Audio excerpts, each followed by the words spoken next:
Espírito Santo tem capacitado homens a pregar o Evangelho. Se nós temos igrejas poderosas, cheias de Deus, não é porque essas igrejas se tornaram megas incorporações ou megas corporações institucionais, porque isso não tem nada a ver com Deus, mas é porque o Espírito Santo está trabalhando na vida da sua igreja. Se nós temos excelentes cantores que ministram e nós sentimos a presença de Deus, não é porque eles são superstars, ou porque são meramente artistas e celebridades que aprenderam a malícia da música e o traquejo do púlpito, mas é porque o Espírito Santo tem estado para ungir homens e mulheres a louvarem o nome do Senhor. Igreja do Senhor Jesus Cristo, eu posso lhes afirmar hoje à noite, o Espírito Santo está conosco, e uma igreja sem o Espírito Santo é como um dia sem sol, uma igreja sem o Espírito Santo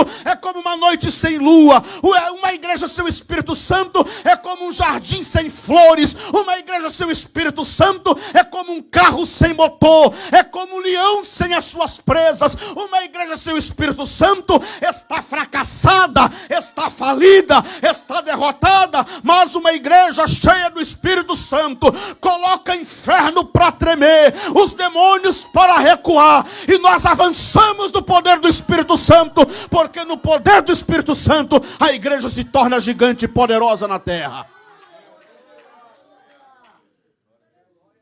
Nós, como igreja do Senhor Jesus Cristo, não podemos admitir uma vida vazia do Espírito Santo.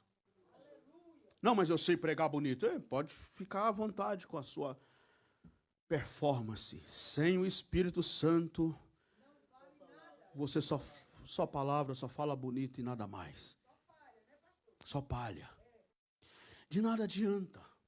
Uma igreja, o templo, nossa, que mega templo, que suntuoso templo. Do que adianta? Sem o poder do Espírito Santo. Ah, não, mas aqui os membros desta igreja, eles têm aqui poder aquisitivo. E eu fico muito chateado com essa situação no Brasil.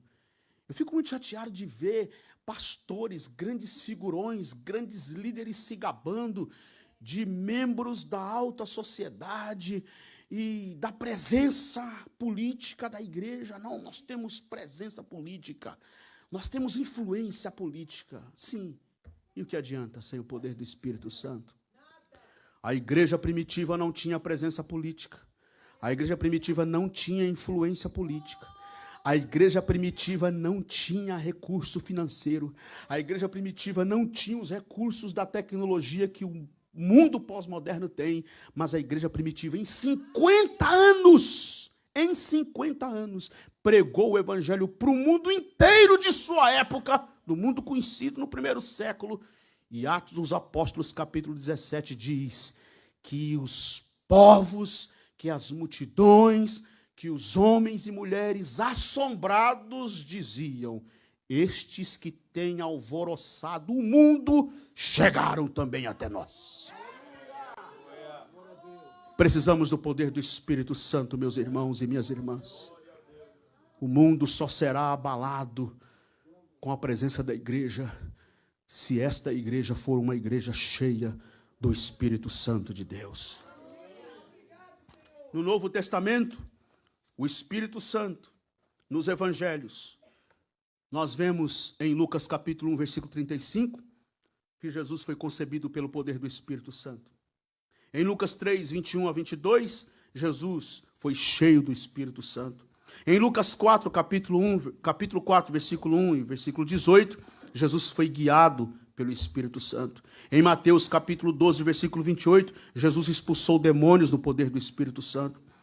Em Mateus capítulo 3, versículo 11, Jesus batiza com o Espírito Santo. Em Mateus capítulo 4, versículo 1 a 2, Jesus foi levado ao deserto pelo poder do Espírito Santo. Em Hebreus capítulo 9, versículo 14, Jesus ofereceu-se na cruz pelo Espírito Santo. Em Romanos capítulo 1, versículo 4, Jesus ressuscitou pelo poder do Espírito Santo. No livro de Atos dos Apóstolos, nós temos a narrativa do grande evento de Pentecostes, que culminou com a descida do Espírito Santo. E aqui nós podemos enumerar 3 resultados imediatos de sua vinda. Primeiro, dons. No momento em que receberam o Espírito Santo, os discípulos começaram a falar em línguas estranhas, ou noutras línguas, conforme o Espírito Santo lhes concedia que falassem. Convém notar o seguinte, que este acontecimento do dia de Pentecostes foi acompanhado de outras manifestações do mundo material. Segundo, poder do alto. O segundo resultado foi exatamente este, poder extraordinário vindo do céu, e pela pregação dos apóstolos, converteram-se nesse dia quase 3.000 pessoas. Terceiro, união. Dons, poder do alto e união. O Espírito Santo estabeleceu a união entre os crentes, porque foi nesse dia que começou a formar-se no mundo, de uma maneira muito especial, a Igreja de Jesus Cristo como um corpo, segundo o que está na primeira carta de Paulo aos Coríntios, capítulo 12, versículo de número 13. E aí nós temos a missão do Espírito Santo. A missão do Espírito Santo. Qual é exatamente a missão do Espírito Santo nos dias de hoje? A missão do Espírito Santo nos dias de hoje, a melhor resposta, eu acredito que nós podemos ter a partir do ensino pessoal de Jesus aos seus discípulos, quando ele falou sobre o Espírito Santo antes de sua morte, e nós podemos identificar no Evangelho de João pelo menos 5 declarações de Jesus a respeito deste tema, deste assunto, o Espírito Santo. Primeiro, a primeira declaração de Jesus sobre o Espírito Santo. Ele disse que o Espírito Santo é consolador. Ele é o consolador ou conselheiro. João capítulo 14, versículo 16 a 20. Em João capítulo 14, versículo 26 a 28, em segundo lugar, Jesus declarou que o Espírito Santo é também ensinador.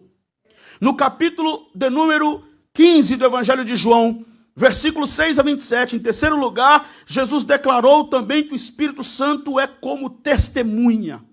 E no capítulo de número 16 do Evangelho de João, versículos 7 a 11, em quarto lugar, Jesus declarou que o Espírito Santo é convencedor, é ele quem convence o homem.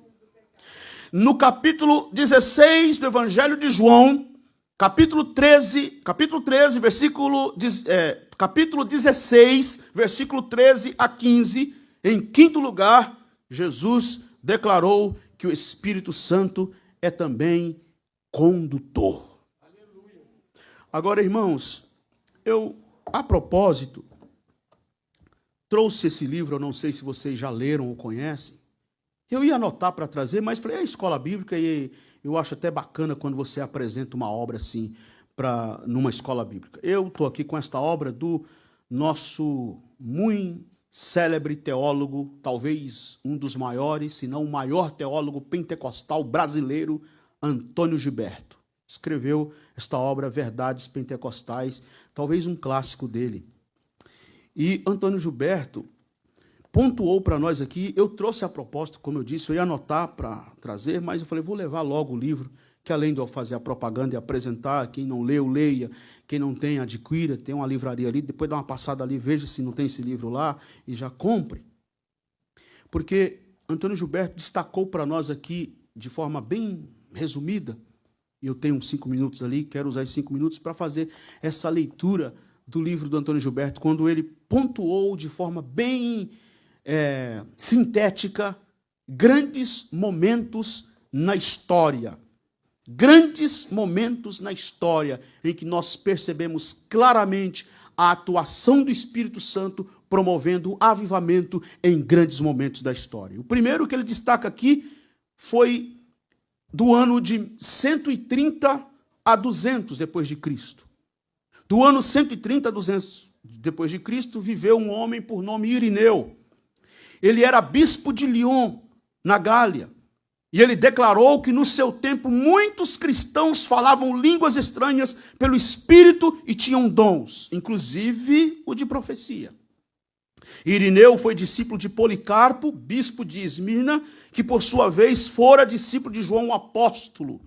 Vocês já ouviram falar de Policarpo, que com 86 anos foi martirizado, e uma das frases mais extraordinárias do Policarpo no momento do seu martírio foi quando ele disse: eu servi ao meu Senhor 86 anos e ele nunca me abandonou. Por que eu o trairia agora? E disse: abra logo as jaulas, porque eu quero encontrar com meu Senhor Jesus ainda hoje na sua glória. Depois ele destaca para nós aqui Justino Marte, que viveu entre os anos 100 a 165 depois de Cristo. Nasceu na Palestina, converteu-se em Éfeso e morreu em Roma. Em seus escritos, mencionou os dons espirituais em evidência nos seus dias, inclusive o dom de línguas estranhas pelo Espírito Santo. Orígenes, de 185 a 254 depois de Cristo, teólogo renomado, afirmou que os dons espirituais, inclusive o de línguas, eram um fato notório nos seus dias. Crisóstomo, 347 a 407 depois de Cristo, patriarca de Constantinopla. No sentido eclesiástico oriental, o termo patriarca designa um bispo investido de prerrogativas e precedências especiais.